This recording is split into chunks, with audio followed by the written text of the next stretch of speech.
틈에 자던 목자들 천사들이 전하여 준 준하신 소식 들었네.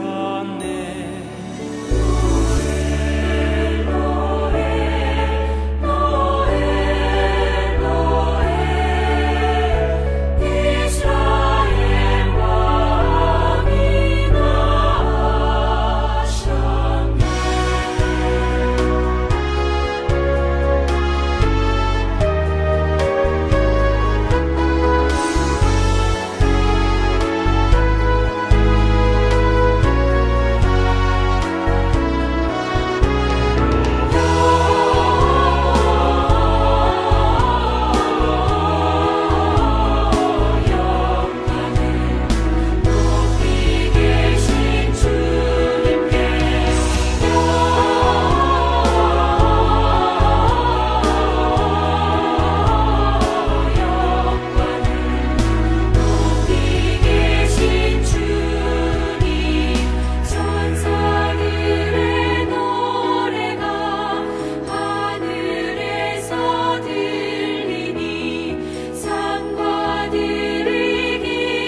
사도신경으로 우리의 신앙을 고백하도록 하겠습니다.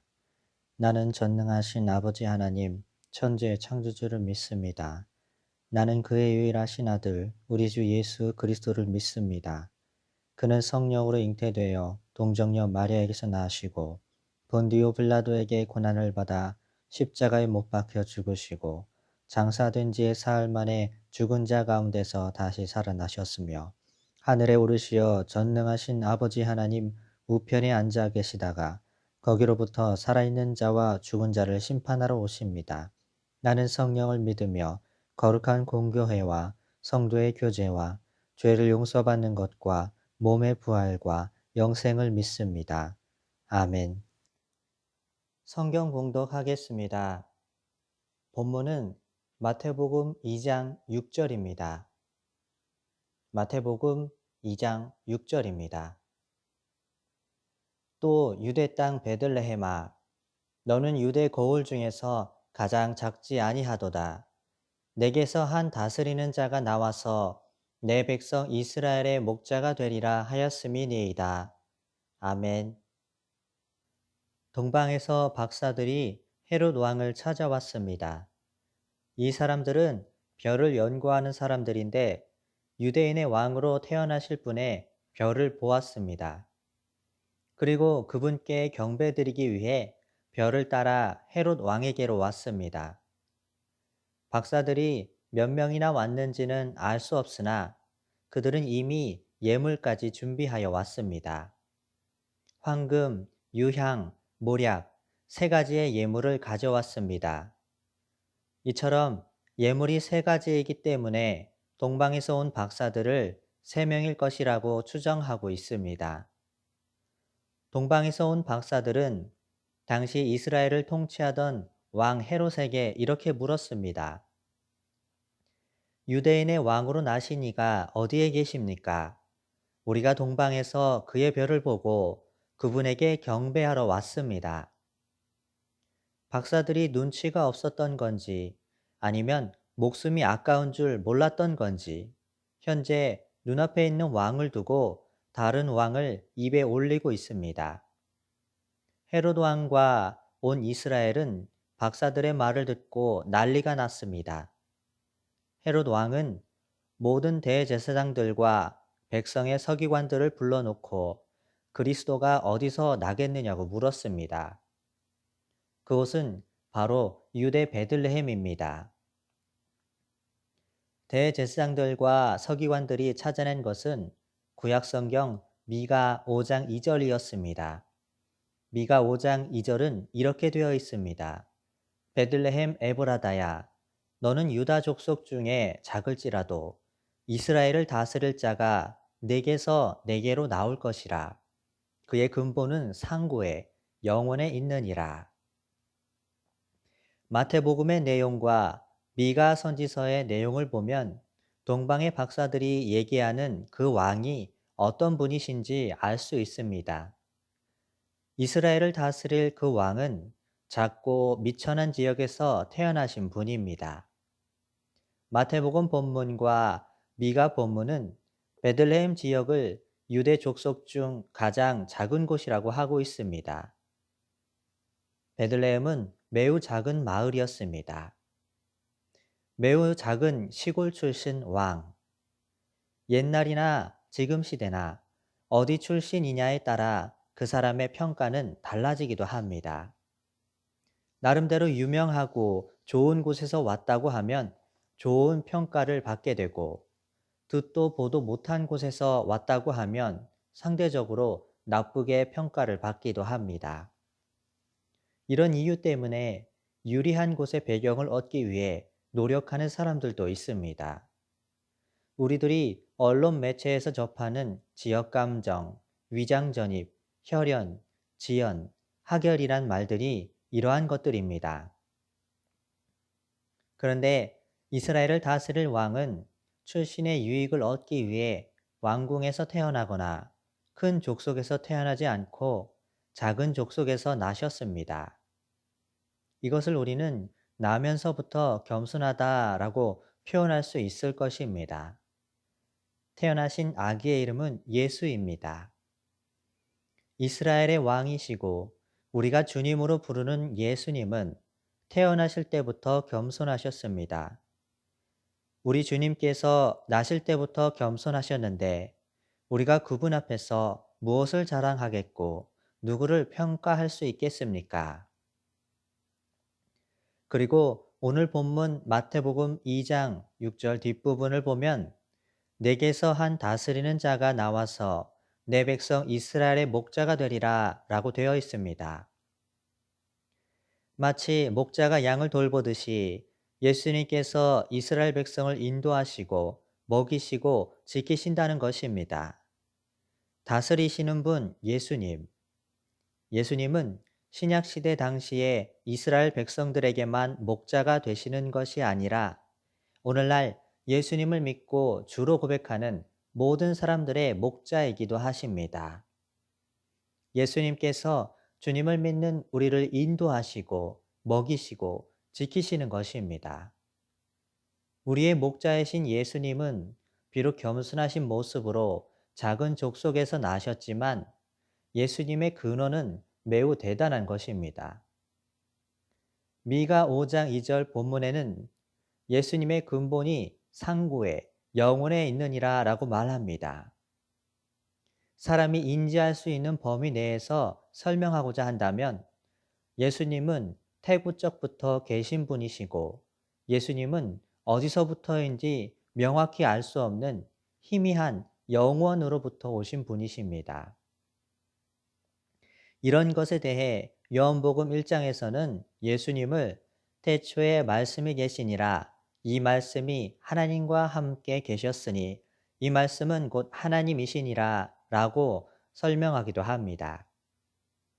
우리의 목자이신 예수님은 하나님이면서도 그 근원이 영원이면서도 겸손하게 피조물인 사람의 모습으로 오셨고 작은 베들레헴에 오셨습니다. 우리의 목자이신 예수님께서는 이 땅에 계실 때 제자들과 예수님을 따르는 사람들을 인도하시고 가르치셨습니다. 사람의 죄를 대신 짊어지기 위해 십자가를 지실 때까지도 이스라엘의 목자 역할을 하셨고 부활하시고 하늘로 올라가실 때까지도 제자들과 성도들에게 목자로서의 역할을 다하셨습니다. 예수님께서는 사람들을 사랑하시되 끝까지 사랑하셨습니다. 그리고 예수님께서 하늘로 올라가셨다고 해서 목자의 역할을 끝내신 것은 아닙니다. 하나님께서 약속하신 성령을 보낸다고 하셨고 세상 끝날까지 너희와 항상 함께 계실 것이라고 하셨습니다. 이처럼 성령은 오셨고 오늘날에도 예수님은 그리스도인들과 함께하고 계십니다. 예수님을 믿고 주로 고백하는 모든 사람들은 예수님의 백성이 되는 것이고 예수님의 양이 되는 것입니다. 그래서 우리는 우리의 목자 되신 예수님의 인도와 보호를 받고 있는 것입니다. 12월이 되고 새해가 되면 여러 가지 상황들이 변할 수도 있습니다. 학교가 바뀌거나 친구가 바뀌거나 사는 곳이 바뀔 수도 있습니다. 그런데 환경이 바뀐다고 해서 그것을 큰 문제로 생각하거나 크게 걱정하지는 않아도 될 것입니다. 왜냐하면 환경은 바뀔지 몰라도 오늘도 우리를 인도하시고 지키시는 목자는 여전히 예수님이시기 때문입니다. 따라서 예수님을 믿는 우리는 나실 때부터 겸손하신 예수님의 모습을 본받아 겸손하게 행동해야 할 것입니다.